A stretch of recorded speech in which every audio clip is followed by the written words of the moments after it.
TDE is an industry powerhouse, but the average consumer don't realize how powerful their influence go.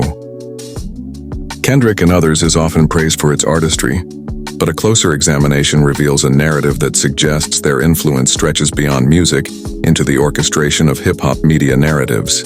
TDE's strategic moves in the industry raise questions about whether they are genuinely championing the culture or manipulating the landscape for their benefit. TDE's dominance in hip-hop is not limited to their roster.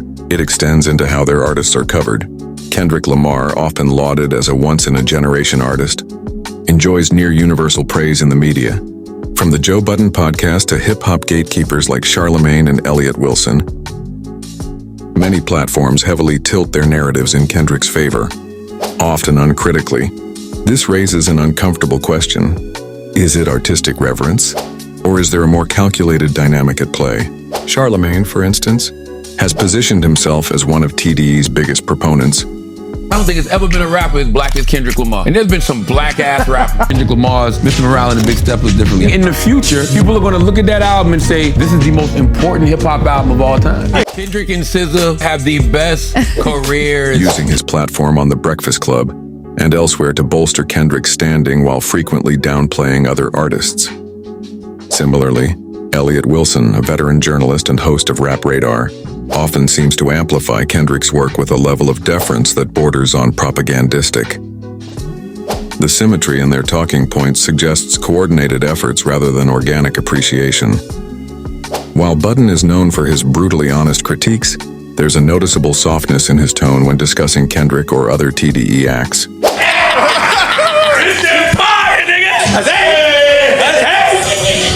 Doshi, you came in here like you were supposed to come in here. Period. Yeah, no, you did it right. This stands in stark contrast to his treatment of artists like Drake, who often find themselves under heavy scrutiny.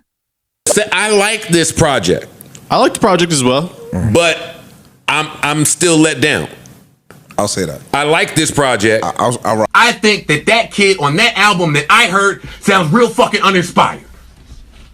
That's what I think. TDE's relationship with the media seems orchestrated and not incidental. Their ability to influence major outlets suggests an infrastructure built to maintain their dominance. When Kendrick or Solana releases music, the rollout often feels like a cultural event. With universal acclaim flowing almost immediately, critics are not just fans of their work.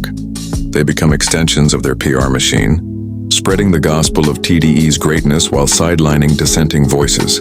This manipulation extends to shaping public discourse about TDE's competition. Where are the candid critiques of Kendrick's more polarizing material? These silences are deafening, underscoring the possibility that certain media figures are reluctant, or perhaps unable, to call out TDE in the same way they do with others. TDE has mastered the puppeting over media influencers and how audiences perceive what is and isn't important in the culture. While their talent is undeniable, their methods warrant deeper scrutiny. The next time Charlamagne, Elliott Wilson, or the Joe Budden podcast goes to bat for a TDE artist, listeners should ask themselves, is this genuine? Or is it another chapter in the playbook of TDE's media dominance? Or it's just another case of the puppets dancing to TDE's tune?